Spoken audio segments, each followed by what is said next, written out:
Hey. All right, guys, it's time for us to set our goals for Mr. Patrick Williams. There he is. It's time for Pat to prove it. Prove it. Prove it. Would either of you gentlemen like to go first? Sure, I'll go. So Patrick Williams. Hi. Patrick Williams. How are you? I like you a lot. I think you're an incredible basketball player, man. I think you've got a lot of potential, but it has to be brought out of you. Here's what I want you to prove this season. I need you to prove that kindness is not a weakness. And what I mean by that is a lot of people see Patrick's, a really kind dude. You know what I mean? Really good person. You know what I mean? And a lot of people talk about it like it's a detriment, you know what I'm saying, to his game out there. And I don't think it is at all. I think the detriment would be for him to be something that he's not. So I'm not saying he has to be mean man out there on the floor. You know what I'm saying? Has to go out there, and bite an ear or two or something like that. No. You can be as kind as you want, but you have the physical tools and the ability to be strong. You know what I'm saying? In that sense. And I know he's strong-minded. But I need him to show that to the people, that kindness is not a weakness, because we've seen tons and tons of great players. Tim Duncan is the first one that comes to mind, who was just the kind of person who will go out there and bust your ass real quick. He was a killer. I mean, he was a monster, all right? So it doesn't matter. Like, that stuff doesn't matter to me, but I've heard many people say that, and it bothers me to a point, and I need Patrick to go out there and do himself and be his game and show them that kindness is not a weakness. I can play this game. I like that. I mean, I think a lot of Bulls fans have been kind of wondering that about Pat, maybe phrasing it differently, saying he just doesn't have that thing. Fill in the blank. Yeah. He doesn't have that that thing that apparently Dalen Terry very clearly has. Which is, I step on a basketball court, and it is very apparent from the split second I start playing that my goal is to not only win at basketball, but to also maybe kill everyone else on this floor. You feel his presence immediately. Yes, immediately. Whereas Pat is a very let the game come to me kind of guy. He's not stepping on anybody's toes. As you were just saying, Will, he said it himself during training camp over the last week at some point. Like, when you're playing on the floor with these guys like Zach, and these guys are all-stars. Yeah. And our job is to get them going. Yeah. Because they are the engine that drives us. So maybe that's not the same kind of guy who can sit there and say, well, but it's my turn now, damn it. Yeah. Absolutely. If he defers and does things like that, I mean, okay. But I need him to know just all the work that he did. You know what I'm saying? And all the things that he showed in that, in the workouts and in the training, all those things. Don't put that to the wayside by trying to cater to get anybody else off and do things like, no. They've tried to make you better to make you better. You know what I mean? That's why DeMar was getting you up at 4 a.m. to make you better. Not so he can be better. DeMar is going to put in his own work. You know what I mean? He's going to do his own thing to do that. No, it's about making you a better basketball player. I think we saw a lot of that in that preseason, and that's why I liked it more than the Minnesota one. Because in this one, he was doing it in a position at the 4. You know what I mean? Like, in that one, it was more, I'm the best out here, period. Here, I'm going to run this. Luka. Yes, exactly right. He was Luka. And I'm not saying he won't have opportunities to do that, but it's not going to be like that all game long, okay? He's not going to get that. They don't need him to be Luka. Exactly. And he won't get the opportunity. Yeah. You know what I mean? It's just not going to happen. But what you will get the opportunity to do is run that pick and roll and seal them tiny people in the paint and dunk on their face. And fill the space, as Will was explaining.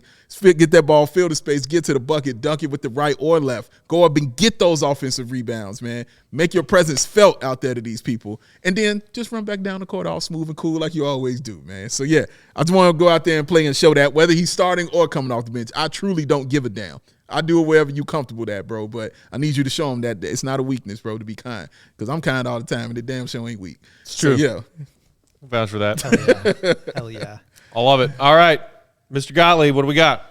Okay, so I'm actually pretty excited about Patrick playing on the second unit. Not because I think he necessarily deserves to, or that he's bad and so he's on the bench, whatever. I think this is an opportunity for him to develop his game in a way that apparently and obviously he has not been able to do while playing with the starters. Okay.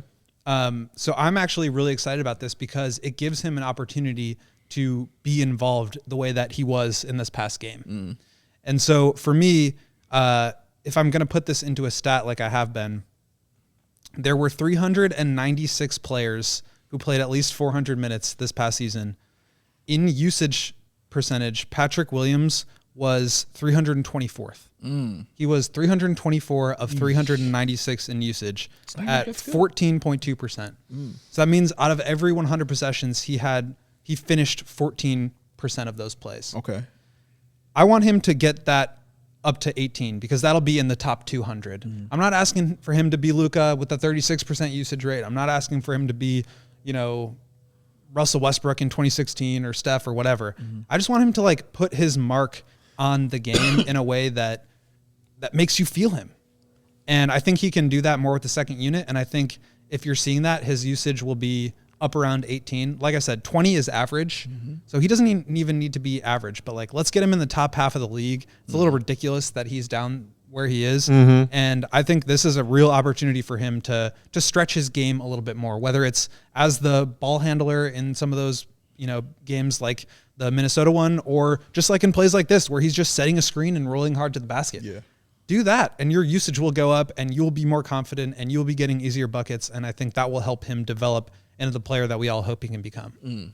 I love that, man. I like that a lot. I love that. Yeah, I mean, 324. I was just about to say, when you put it in that kind of lens, 324th out of 396 qualifying players as far as usage percentage, that is. You want to know something sad? Low. Not really, but go ahead.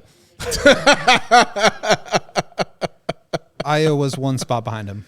Really? Yeah. Well, 325th. But it's a different situation might change. because he's it's definitely about to change. Yes. I was like starting the play a little bit more. I don't think that's an indictment on Io as much as I do with Patrick, because he should be the ones finishing the play. Right. I dig that. All right. As far as my goal for Pat, I was thinking about maybe sort of making this a two-pronged goal because they are kind of related. But I think I'm going to give him a break, and I'm just going to set one goal. Okay. And I'm hoping that this one goal will lead to more of the other. Okay. So when we were watching that Pat tape just a minute ago, we saw him working the offensive glass. Working it. Finally. And we also saw him dunking the damn ball. Kabloom.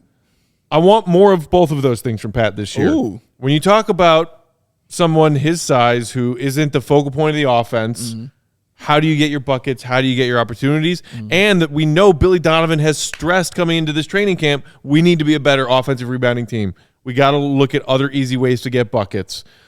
That's what we're going to focus on. That's one of the things we'll focus on. You saw it. And like, yes, okay, that's second stringers for the Bucks that he just, was absolutely dominating on the offensive glass earlier this week, but he can do it. He can. If he can do it against them, he can do it against anybody. So here it is. In his rookie season, Patrick had an offensive rebounding percentage of 3.7.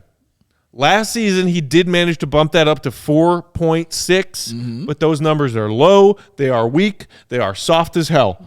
For a dude Patrick's size who's trying to get easy looks and opportunities around the rim, my goal for him is to bump that up from 4.6% last season to 8% this season. I'm asking him to nearly double his offensive rebounding percentage from last year. And that may sound like a lot, but if you look at the top 10 leaders across the entire NBA in offensive rebounding percentage last season, they were all in the 12 to 18 range.